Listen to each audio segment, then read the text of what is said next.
Alors, bienvenue tout le monde à cet atelier pour les parents qui s'adresse aux parents dont l'enfant passe du primaire vers le secondaire cette année.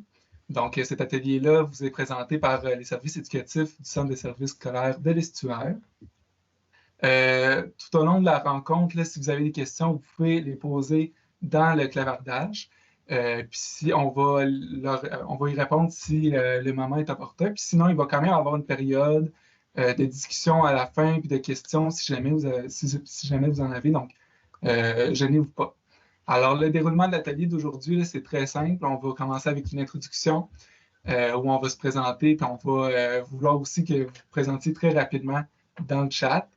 Ensuite, on va vous expliquer pourquoi on fait cet atelier-là au service éducatif. On va poursuivre avec pourquoi s'intéresser à la transition du primaire vers le secondaire. Qu'est-ce que vous pouvez faire comme parent? Et finalement, on va conclure l'atelier de ce soir. Alors, je vais laisser mes collègues se présenter. Bonsoir tout le monde. Je m'appelle Annie Girard. Je suis orthopédagogue pour le passage primaire-secondaire. Merci d'être parmi nous ce soir. Moi, mon rôle en tant qu'orthopédagogue pour le passage primaire-secondaire, c'est vraiment mon travail se divise en deux parties, deux moments forts durant l'année scolaire. Au printemps, je vais dans les écoles primaires apprendre à connaître les élèves de 6e année.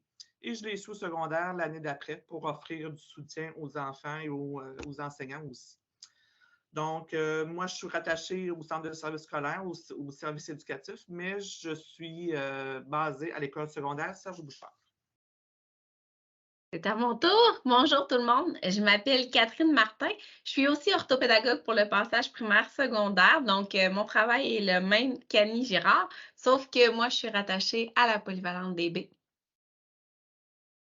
Et moi, je m'appelle Guillaume Desrosiers. Je suis conseiller d'orientation depuis un peu moins d'1 an au service éducatif.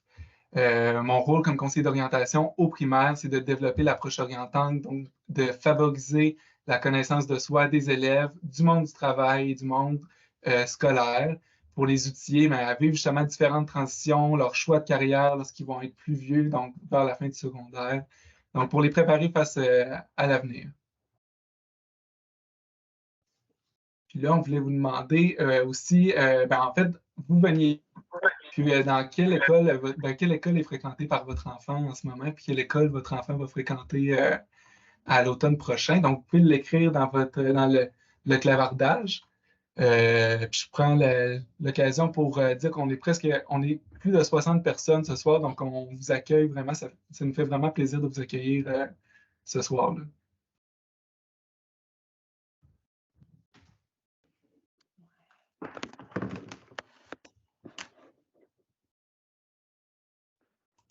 On a des gens qui vont avoir des enfants qui vont aller vers la PDB, la polyvalente DB l'an prochain. Yeah, allô! Mais vous avez le droit d'aller n'importe où, mais je suis contente déjà de vous rencontrer. On a du monde de Saint-Luc, c'est le fun. De Forestville, c'est bien. Bienvenue, merci d'être là. Secteur 100, Notre-Dame-du-Bon-Conseil. Oui.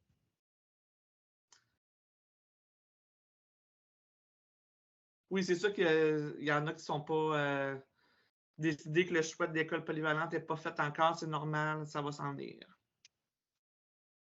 Les deux écoles sont extraordinaires, puis même toutes les autres écoles du centre de service au niveau secondaire, il y a des gens qui vont vous accompagner pour la transition. Oui. C'est pas parce que c'est pas Annie ou moi qui sommes dans votre école que vous avez personne qui va s'occuper de la transition, inquiétez-vous.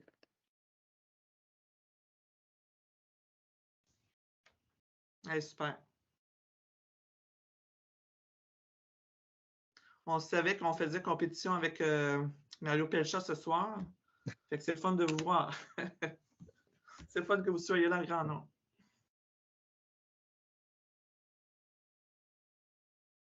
Super. Beaucoup de monde de Leventout. Beaucoup de gens qui vont aller à la polyvalente DB aussi. Voulez-vous qu'on continue? Mes co-animateurs, moi, je ne vois pas le chat. Hein? Moi, je... Ouais. Super. Il n'y a pas de problème. Donc là, ce sera pas bien, on dirait que...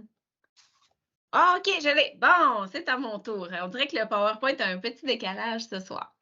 Je vais vous expliquer ce qu'on va faire comme activité brise-glace. Donc, je vais vous inviter à faire un menti. Donc, il y en a peut-être d'entre vous qui n'avaient jamais fait ça, un menti. Mon travail, ça va être de vous expliquer ça le plus clairement possible. Donc, un menti, c'est une page Internet où on va créer ensemble un nuage de mots.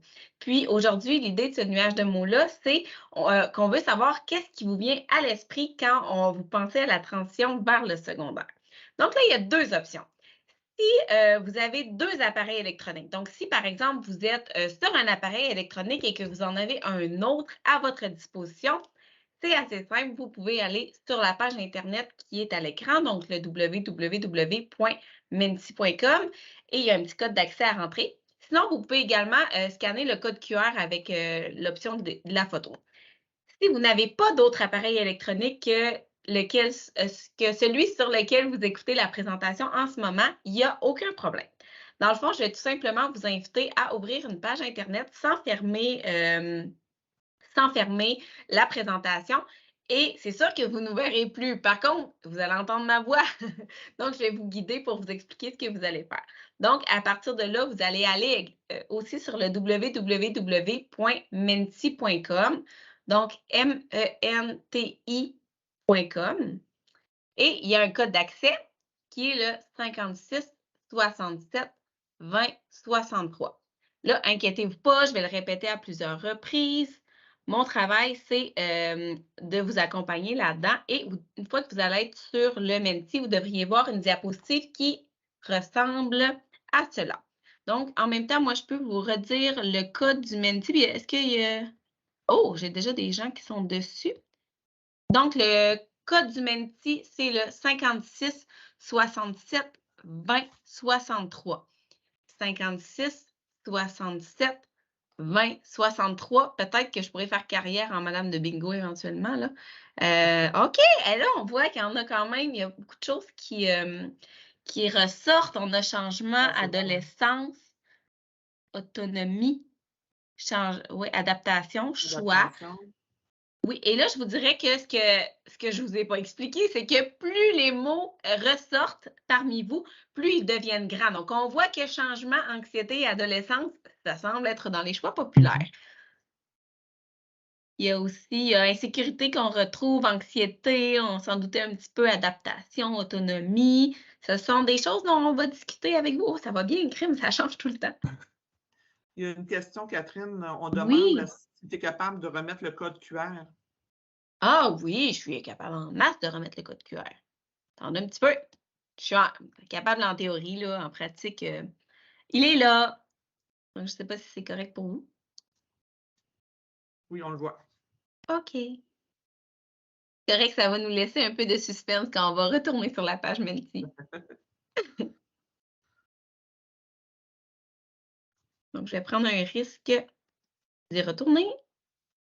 Et, oh, on a adaptation, changement, autonomie, anxiété, crime, ça change tout le temps. Développement identitaire, qu'on voit aussi, grande école, travaux scolaires, beaucoup d'élèves, amis, responsabilités. Ouais. C'est fun. Choix, gêne. Il y a quand même de la joie, il y a quand même des petites choses positives. Correct. Mais on se doute que c'est une grosse période.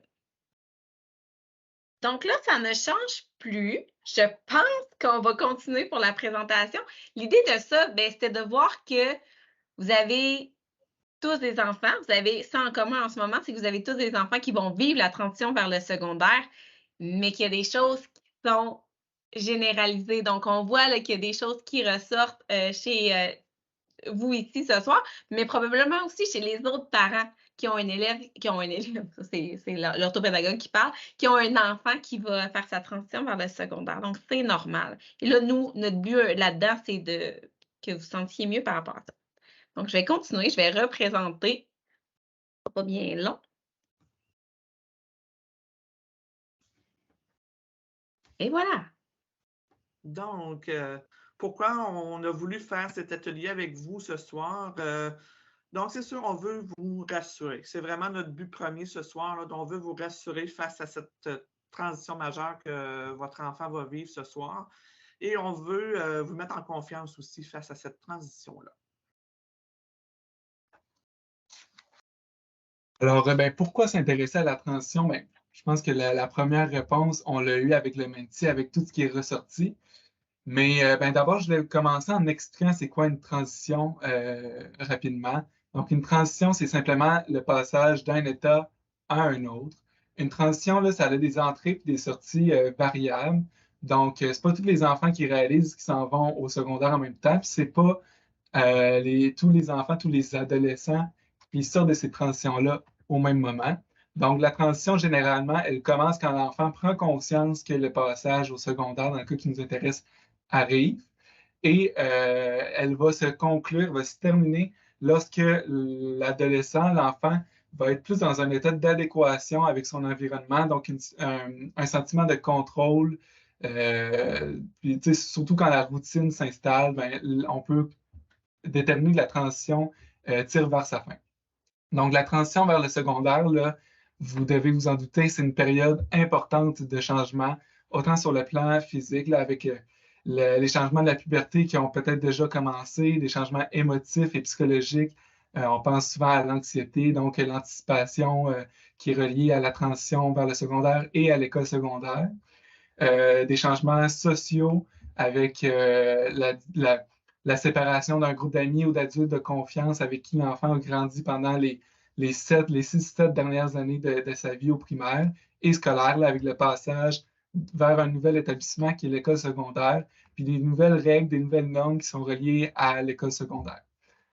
Une transition de qualité, là, ça se caractérise par un ajustement mutuel des différents milieux pour favoriser la réussite éducative du jeune. Donc, ça veut dire que les différents acteurs, les différents adultes autour de l'élève, que ce soit bon, les acteurs communautaires, la communauté, l'école, ben, l'école de l'enfant au primaire et l'école, la future école de l'élève et la famille. Donc, tous ces acteurs-là, ils font des actions ensemble pour pouvoir favoriser une transition de qualité, donc plus harmonieuse, plus agréable pour le jeune. Et là, Catherine, tu peux changer de diapo. Là, c'est le moment où je vous ferai peur. Parce que la transition, ça peut avoir des effets plus négatifs sur l'enfant, mais c'est normal. Là, je vous rassure tout de suite. Donc, Catherine, tu peux les afficher.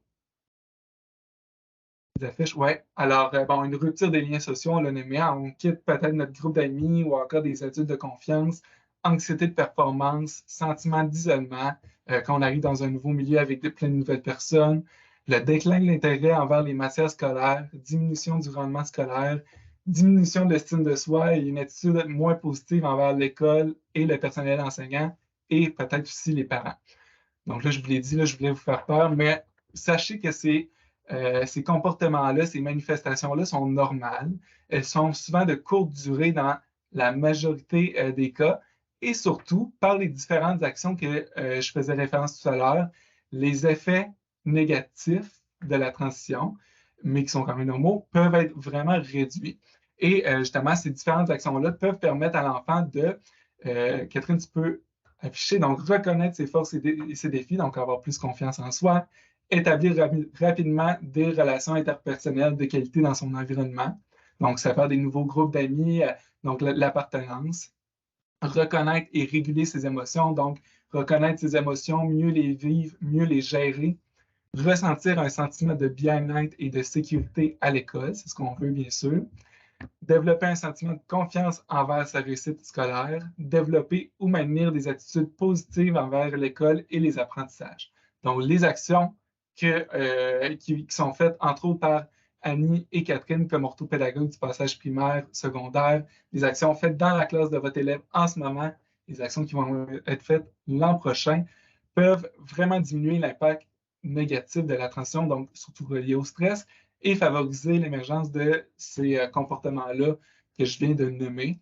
Donc, vous pouvez tout de suite là, respirer, relâcher vos épaules, ça va bien se passer, ça se passe bien pour la grande majorité des élèves. Ne vous en faites pas. Catherine, tu peux Donc, oui, bien, il y a toujours un décalage entre le moment où j'appuie sur le piton et le moment où la diapositive apparaît. Et là, c'est sûr que vous devez vous dire, d'accord, mais moi là-dedans, qu'est-ce que je peux faire? Donc, nous, on s'est basé vraiment sur les recherches pour sortir 5 actions et attitudes des choses que vous pouvez mettre en place tout de suite pour soutenir votre jeune. Donc, je vais commencer avec mon préféré, développer l'autonomie. Parce que l'autonomie, c'est vraiment important au secondaire et c'est le meilleur outil que vous pouvez donner à votre enfant dans cette transition-là. Parce que l'autonomie, si ça pouvait apparaître du jour au lendemain en claquant des doigts, ça serait extraordinaire, mais c'est souvent pas le cas. Donc, votre jeune a besoin de votre soutien et de votre accompagnement pour développer cette capacité-là. Votre jeune va avoir également besoin de notre expertise au niveau scolaire, mais c'est vraiment un travail d'équipe. Donc, je vous dirais que souvent en classe, au secondaire, il y a un rythme qui est plus rapide. L'élève doit rapidement être en mesure de noter ses devoirs, amener ses choses. Il n'y a pas nécessairement un ou une enseignante qui va le voir plusieurs périodes par jour pour lui dire « Oublie pas, on a un examen demain, oublie pas d'amener ton linge d'éducation physique. » Donc, sur ce niveau-là, l'élève doit vraiment apprendre à se responsabiliser. Il y a plusieurs façons que vous pouvez aider votre élève à ce niveau-là. Entre autres, là, je vous dirais, un des aspects importants au secondaire, c'est souvent les devoirs, l'étude. Et ça reste un beau défi. C'est d'ailleurs ressorti tout à l'heure dans le Menti. Vous allez voir, au secondaire, on utilise beaucoup le portail Mosaïque. Je vais vous l'expliquer un petit peu plus loin. Et je sais qu'il y a certaines écoles primaires qui l'utilisent même déjà. À partir de là, vous pouvez aider votre enfant en le questionnant sur les devoirs qu'il a à faire, l'aider à structurer. Bon, mais là, tu as un examen de sciences dans 2 semaines. On peut déjà séparer ton étude en petites parties parce que ça se peut que votre enfant vous dise que oh, ça va bien, je n'ai pas nécessairement de choses à faire, mais vous pouvez vraiment l'accompagner là-dedans. Sinon, si vous dites oui, mais moi, Mme Catherine, les maths, je ne suis pas capable d'aider mon enfant là-dedans, c'est correct aussi.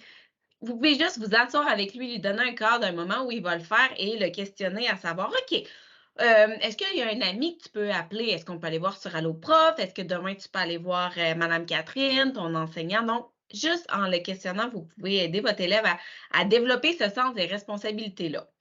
Et vous pouvez mettre des choses en place dès maintenant parce qu'une bonne transition, ça se commence à l'avance et c'est des petites choses qui peuvent paraître niaiseuses au quotidien. Ça peut être, par exemple, de lui dire, bon, mais là, je vais te rajouter des tâches qui vont être à ta portée. Tu devras t'occuper de sortir les poubelles. Tu devras t'occuper de vraiment préparer tes collations, ton lunch le matin ou le soir. On commence par ça. Il y a aussi d'autres choses dont vous pouvez tenir compte. Peut-être que votre jeune est toujours, votre élève, excusez-moi, votre enfant a toujours été au service de garde sur l'heure du dîner. Peut-être que pour la première fois, il va rester à l'école et il va devoir utiliser un micro-ondes tout seul. Ça peut être intéressant de lui montrer comment utiliser un micro-ondes. Peut-être que votre jeune, au contraire, il a toujours dîné au service de garde et il n'a jamais été dîné tout seul à la maison. Donc, comment il va s'organiser? Le matin, est-ce que vous allez être parti au travail quand lui va prendre l'autobus? Si oui, comment il va faire pour structurer son horaire? Donc, c'est des choses que vous pouvez déjà mettre en place tranquillement en 6e année pour lui permettre que l'an prochain, ça ne soit pas une méga bouchée à prendre. Il va avoir déjà des petites responsabilités qui vont être acquises. La deuxième action qu'on voulait vous parler ce soir, c'est bien simple, c'est d'être à l'écoute et être présent pour son enfant.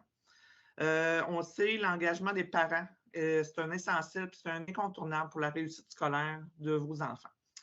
Sentir que vous vous intéressez à ce qu'il fait à l'école, ça va le motiver puis ça va l'encourager à persévérer aussi. Il suffit bien souvent d'être présent, de l'écouter, de vous intéresser à son travail scolaire. Mme Catherine en a parlé un peu. Et de discuter aussi de l'actualité, de faire des activités ensemble. Donc, c'est ça. Si quand on parle de s'intéresser à son travail scolaire aussi, Mme Catherine en a parlé, mais dites-vous que si votre enfant arrive souvent ou régulièrement sans devoir, mystérieusement, il n'y a pas de devoir, il n'y a pas d'études. Ça, on a toujours des petits comiques là, au début du secondaire, là, que c'est ça. Les parents nous disent souvent, je ne l'ai jamais vu faire des devoirs de maths et tout ça. Dites-vous que c'est louche. Dites-vous qu'il y en a des devoirs et de l'étude, même au mois de septembre, l'année prochaine, quand ils vont commencer. Donc, intéressez-vous à ce qu'il fait dans la journée. C'est quoi tes cours que tu as eu aujourd'hui? Tu as fait des mathématiques? Tu n'as pas tes affaires de maths, mais qu'est-ce que tu as vu aujourd'hui? Hein, des additions de fractions. Moi, ça fait longtemps que je ne me souviens plus comment faire ça. Es-tu capable de me l'expliquer? Des petites choses comme ça, d'être à l'écoute, d'être à l'écoute aussi de des peurs, de l'anxiété aussi de vos enfants. Ça peut dédramatiser beaucoup de situations aussi vécues par votre jeune.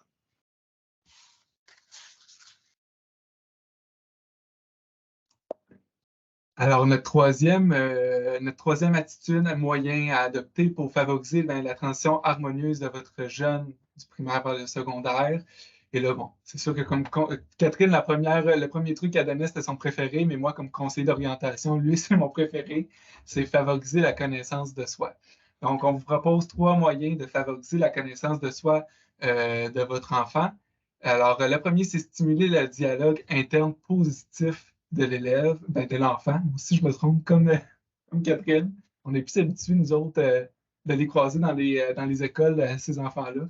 Donc, stimuler le dialogue interne. Là, quand on parle de dialogue interne, on parle de la petite voix dans notre tête. Là, souvent, celle-là qui est au-dessus de notre épaule puis qui nous dit qu'on n'est pas fort puis qu'on n'est pas bon, mais cette voix-là, il y a façon de la travailler et de la faire évoluer vers une voix qui va être plus positive, qui va plus favoriser la confiance en soi du jeune. Donc, un des moyens d'atteindre cet objectif-là, c'est de transformer les commentaires qu'on fait à notre enfant en question. Donc, par exemple, un enfant qui arrive avec un examen, on peut quand même le complimenter, c'est super important, puis ça développe le lien parent-enfant. Mais plutôt que de juste se concentrer sur des commentaires, par exemple, je suis fier de toi, on peut lui demander à l'enfant, lui, s'il est fier de lui. Donc, comment tu as trouvé l'examen? Est-ce que tu as mis tous les efforts que tu pouvais mettre? Est-ce que tu es fier de toi? Donc, ça va permettre de développer la partie du cerveau qui permet de réfléchir, parce que la réflexion, c'est vraiment un muscle, ça ne se fait pas toujours tout seul. Puis justement, ça va lui permettre d'être plus conscient de lui, de son environnement, de ses actions, et ça va favoriser sa connaissance de soi. La deuxième action à mettre en place, c'est mettre l'accent sur les efforts plutôt que sur les résultats. Vous avez aussi vécu le primaire, le secondaire. On pense souvent à nos résultats scolaires. C'est stressant. Souvent, la note qu'on reçoit, on se l'attribue comme si c'était notre valeur à nous, sauf qu'on sait aujourd'hui que notre note qu'on a en mathématiques ne reflète pas la valeur qu'on a comme humain. Alors, mettre l'accent sur les efforts plutôt que sur les résultats, ça permet de construire une meilleure confiance en soi. Donc, c'est ça, étant donné que l'élève vit déjà un stress relié aux résultats scolaires, mais ça va lui permettre de développer une attitude plus positive par rapport à lui-même et une attitude plus positive, une meilleure confiance en soi. Mais ça a vraiment des effets sur plusieurs sphères de notre vie, dont la capacité à affronter des périodes plus difficiles comme la transition vers le secondaire. Et finalement, on vous propose de l'encourager à sortir de sa zone de confort. Et là, tout à l'heure, je faisais la blague à mes collègues. Sortir de sa zone de confort, ce n'est pas envoyer son enfant en pack-sac solo dans les monts Groupes pour une randonnée de 2 mois cet été. Peut-être que ça va vous faire un petit congé, mais ce n'est pas ça le but. Là. Quand on parle de sortir de sa zone de confort, c'est de faire des nouvelles activités, mais qui restent tout le temps un défi accessible. Hein? On ne vise pas quelque chose d'inatteignable. Parce que ça va juste miner la confiance en soi, diminuer le sentiment d'efficacité personnelle. Donc, on vise ce qu'on appelle la zone proximale de développement. Donc, la zone qui nous permet de se développer, qui nous rend quand même un peu inconfortable, qui nous donne le bon stress. C'est ça qu'on vise. Et ces réussites-là vont permettre à l'enfant d'augmenter sa confiance en soi et d'être plus capable d'aborder le stress, donc de l'aborder de façon positive. Et ça, c'est quelque chose qu'il va pouvoir garder tout au long de son secondaire et tout au long de sa vie, dans le fond, parce que ça va lui permettre de mieux aborder le stress. Et finalement, lors de vos discussions avec vos enfants, tout à l'heure, Annie a parlé de rester à l'écoute de nos enfants et d'être présent pour eux. Par ailleurs, là, avoir des activités plus positives comme qui permettent de sortir de la zone de confort, mais ça permet d'améliorer la relation enfant-parent et ça permet de créer des occasions d'ouverture et de discussion.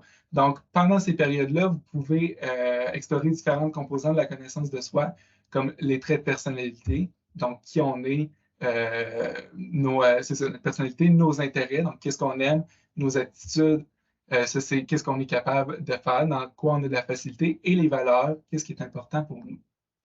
Donc, c'est ce que vous pouvez explorer avec votre enfant. Donc, collaborer avec l'école, c'est aussi quelque chose qui est essentiel dans le cadre d'une bonne transition. Mais on s'entend que le fait que vous soyez avec nous ce soir, déjà, ça montre que c'est quelque chose qui vous tient à cœur. À partir du moment où votre jeune va être inscrit dans l'école secondaire de son choix, il va y avoir des rencontres qui vont être proposées éventuellement. Et c'est sûr que c'est toujours très intéressant d'y participer. Ça va vous permettre de connaître un peu les intervenants qui gravitent autour de votre jeune, de connaître un peu la couleur de l'école secondaire que votre jeune va fréquenter. Ça peut être aussi d'aller, par exemple, aimer les pages Facebook de votre école secondaire pour rester au courant de ce qui se passe aussi. Tout à l'heure, je vous ai parlé du fameux portail mosaïque et je vais vous expliquer un peu plus concrètement ce que c'est. En fait, j'ai mis une petite image et sur la petite image, on voit que c'est sur le site du Centre de services scolaires de l'Estuaire et il y a un petit onglet portail parents. À ce moment-là, dès que votre jeune va venir chercher son horaire et tout ça en début d'année, on va vous aider. Bien, on étant absolument pas moi, mais quelqu'un va vous aider, vous donner les informations pour vous connecter à ce portail-là. C'est fantastique, le portail mosaïque, parce que ça vous permet, premièrement, de suivre l'horaire de votre jeune, de voir les évaluations à venir, les travaux à remettre. Donc là, si votre jeune dit « Non, non, je n'avais pas de travaux », vous pouvez dire « Pourtant, j'ai vu que tu as un examen d'histoire vendredi. » Ça peut être aussi de voir comment ça va au niveau comportemental. Donc, c'est une manière qui est efficace pour les enseignants de donner une rétroaction sur comment ça se passe à l'école. Un peu comme au primaire, ça peut être l'agenda scolaire, au secondaire, c'est le portail mosaïque. Et ce n'est pas que des choses négatives, on envoie aussi des commentaires positifs. Ça peut aussi permettre à l'enseignant, à un des enseignants de votre enfant, de communiquer avec vous, de vous envoyer des choses un petit peu plus précises. Et vous, dans le même sens, vous pouvez utiliser le portail mosaïque pour envoyer des courriels, pour communiquer avec les enseignants de votre enfant. Puis je vous dirais que dans les écoles secondaires, c'est souvent différent de ce qu'on a vécu. Puis que ça fasse longtemps ou moins longtemps qu'on ait terminé le secondaire, il y a beaucoup de monde dans les écoles qui vont graviter autour de votre enfant. N'hésitez pas à communiquer avec eux. Régulièrement, j'ai des parents qui me téléphonent ou qui m'envoient des courriels en me disant j'étais pas certain, je voulais pas déranger, mais là, j'ai un petit quelque chose qui me tanne. Mais ça nous fait tellement plaisir de répondre à vos questions, de vous accompagner là-dedans. Ça fait partie de notre travail. C'est comme un service après-vente, là. Ça nous fait plaisir de vous accompagner. Puis l'idée, c'est qu'on est tous là pour que votre enfant vive une transition qui est extraordinaire. Donc, n'hésitez pas à communiquer avec nous. Ah, c'est encore moi.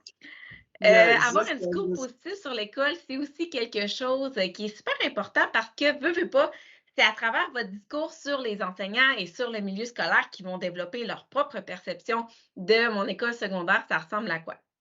Il y a peut-être des choses des fois qui ne nous plaisent pas nécessairement, puis c'est vrai, c'est très correct. Par contre, de garder un discours positif, c'est prouvé que ça permet à l'enfant de garder une certaine motivation, de se sentir en confiance dans le milieu vers lequel il va parce qu'il va sentir que vous êtes en confiance. Donc, c'est vraiment, c'est quelque chose qui peut être simple, là, mais en même temps qui fait vraiment une différence sur la transition de votre jeune. Oh, c'est encore à moi. Donc, on va refaire un Menti maintenant. Le code d'accès est le même, la manière de procéder est la même, le code QR est le même. L'idée, c'est de dire, bon, là, on a vu notre transition, on a vu des gens qui travaillent pour la transition de mon enfant. Maintenant, qu'est-ce qui me vient à l'esprit quand je pense à la transition vers le secondaire? Donc, je vous invite à retourner sur menti.com. Et le code d'accès est 56 67 20 et 63. 56 67 20 63. Là, je vais refermer ça pour retourner sur Menti. Oh, ça, c'est lui de tantôt. On va voir s'il a changé. L'idée, c'est ça. On le souhaite. On espère. espère. C'était vraiment de vous donner plus confiance, là, de vous rassurer quand même par rapport à la transition. Pas bien long.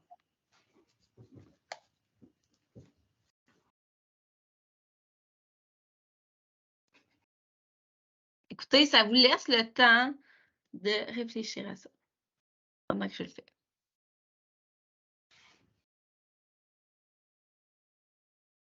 Est-ce que ça fonctionne, le Menti, en attendant?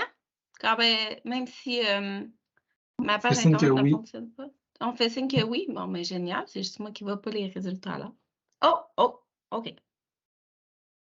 Oui, je vais aller voir à lui maintenant. Ah, ça...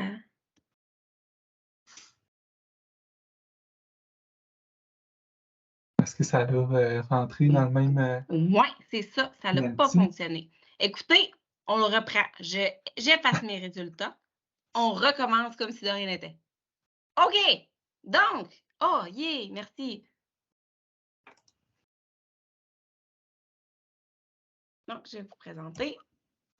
J'ai copié le code dans le clavardage. Là, Merci, C'est bon, Guillaume. merci. Oh wow, Donc, on voit déjà un changement. Ça fait du bien, mais vous auriez le droit d'être anxieux quand même, là. C'est vraiment correct. Tout à fait normal. Oui. Oh, on a plaisir, personne ressource, défi. Je suis contente de voir plaisir parce que Annie et moi, on aime vraiment notre travail. Annie, ça fait 12, elle vous l'a pas dit tout à l'heure, mais Annie, ça fait 12 ans qu'elle fait ça, là. Ouais. Si elle n'aimait pas ça, elle serait pas là. C'est sûr. Donc, c'est correct, on a balle, oui, parce que ça va arriver à ça un jour. Stimulant, du support.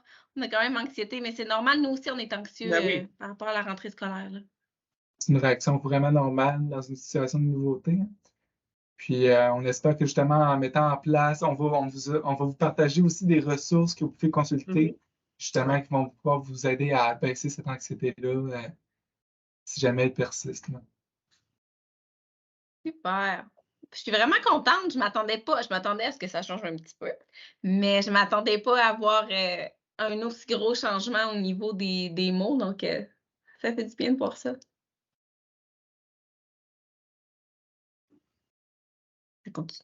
On a aussi autonomie, c'est vrai, c'est important. Ouais.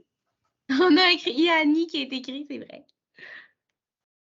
Oublie, oui. Puis je voudrais que c'est correct. C'est vraiment normal. Moi, je vois une nouvelle réalité, puis je trouve qu'il y a deux sens à ça. Il y a la nouvelle réalité du passage du primaire vers le secondaire, mais aussi la nouvelle réalité du secondaire qui est pas du tout la même qu'il y a 10 ans. Là. Moi, quand je vais rendre visite à justement mes collègues orthopédagogues, puis je vois toutes les activités sur la place publique, c'est vivant. Les jeunes, ils ont du plaisir, sont bien dans leur école, sont fiers de leur école. Pour moi, ça veut dire qu'ils sont bien. Quand on visite le bien-être tout à l'heure, le sentiment d'appartenance, je pense que c'est vraiment présent dans les écoles, dans la centre de service. Annie et moi, quand on va faire la transition vers le primaire, on fait souvent des blagues parce que les élèves nous demandent est-ce qu'on va se faire embarrer dans un casier? Est-ce qu'il y a des bagarres à tous les jours? Puis on dit non, ça arrive jamais. C'est hyper rare. Puis les casiers, si tu t'enfermes dans ton casier, c'est avec un ami. Il n'y a pas de grande secondaire 5 qui viennent te tanner. Souvent, il y a vraiment des mythes par rapport au secondaire. Puis c'est vraiment que des mythes. Là. Super. Donc, je vais revenir à la présentation. Je lis aussi, là, c'est dommage parce qu'il n'y a pas d'orthopédagogue. Je suppose qu'on parle des écoles, bon, les Berges puis les Rivières. Il y a d'autres professionnels aussi. Ce pas des orthopédagogues du passage primaire secondaire, mais c'est aussi des milieux qui sont plus petits. Hein? Donc, c'est plus facile pour les intervenants de connaître les élèves puis de développer la relation de confiance qui est vraiment importante dans le passage primaire secondaire avec l'élève. Donc, ils sont aussi super bien accompagnés. Donc, si on résume là, les 5 actions qu'on vous a nommées tout à l'heure, c'est facile, 5 actions, 5 voies de la main, développer l'autonomie, être à l'écoute de mon enfant. Rester présent auprès de l'enfant. Je ferai juste une petite parenthèse pour dire que la recherche dit que l'engagement des parents diminue avec le temps, sauf que l'engagement des parents reste un déterminant super important pour la réussite scolaire, la réussite éducative des élèves. Donc, rester présent.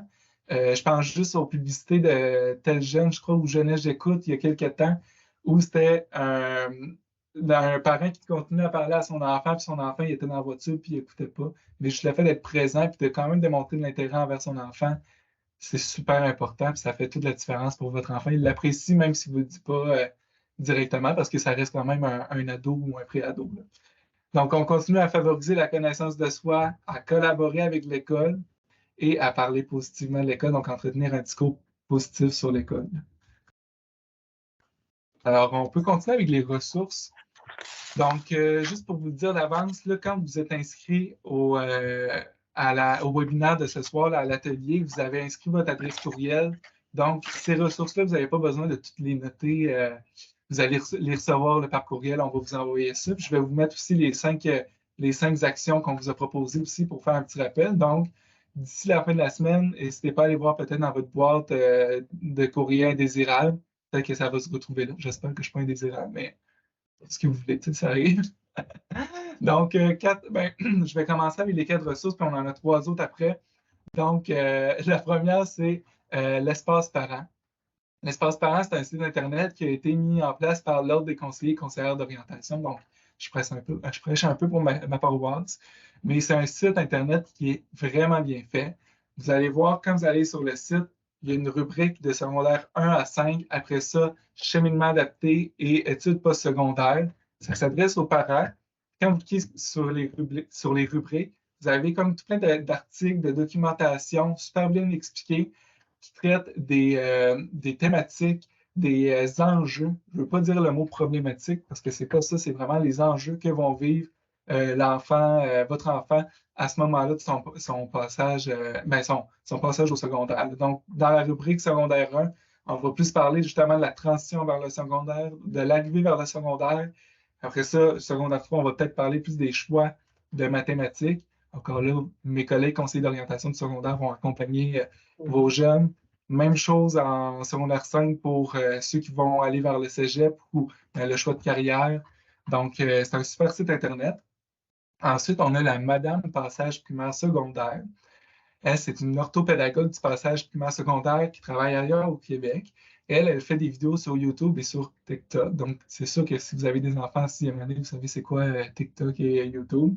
Donc, c'est une ressource qui s'adresse peut-être plus aux enfants, mais c'est aussi pertinent pour les adultes, pour les parents. Donc, c'est peut-être un compte TikTok à partager à votre enfant pour qu'il puisse commencer à regarder ça. C'est super ludique. Je pense qu'elle donne des trucs aussi super pour les enfants. Donc, ça peut être du contenu pour les rassurer justement, pour baisser leur anxiété. On a Alloprof, que vous connaissez probablement, qui est un site de tutorat avec tout plein de ressources pour toutes les matières du secondaire, du primaire jusqu'à la fin du secondaire. Et il y a un article super bien fait sur comment préparer comme parent le passage primaire secondaire. Il y a le site Internet de Jeunesse J'écoute qui a tout plein de ressources encore sur comment se préparer au changement. Et Jeunesse J'écoute reste une super ressource aussi à partager à votre enfant. Donc, c'est une ligne d'écoute pour votre enfant si jamais il a besoin de parler. On a 3 autres ressources aussi. Donc, la ligne parent, qui est un peu l'équivalent de Jeunesse J'écoute, mais pour les parents. Donc, on parlait que ça pouvait être anxiogène, donc que ça pouvait générer de l'anxiété, le passage primaire secondaire pour les enfants, mais ça peut en générer aussi pour les parents. Puis tout plein de problématiques. Hein. On parlait justement, on parlait de tous les effets qui pouvaient être plus négatifs de la transition primaire secondaire. Ben, ça se peut que ça vous génère des émotions qui sont plus difficiles à vivre. Ben, la ligne parent peut vous écouter pour vous, donc n'hésitez pas à les appeler si jamais vous en ressentez le besoin. Ensuite, le ministère de l'Éducation du Québec a créé un document sur la transition vers le secondaire. Et finalement, ma deuxième ressource coup de cœur après l'espace parent de l'Ordre des conseillers et conseillères d'orientation, c'est le Centre RBC d'expertise universitaire en santé mentale, qui est un centre de recherche. Là. Quand vous allez sur le site Internet, il y a 3 rubriques, là, dont « Je suis parent » et « Je suis enfant ». Et dans « Je suis parent », on a plein de rubriques super pertinentes donc, qui s'adressent plus par rapport à la santé mentale. Donc, la santé mentale, une priorité, favoriser la santé mentale de mon enfant, des outils qui sont là pour moi, donc la prévention des troubles anxieux, le passage primaire-secondaire, la pleine conscience et l'utilisation des réseaux sociaux. Donc, comme je le disais plus tôt, ces ressources-là vont être disponibles, on va vous les envoyer par courriel.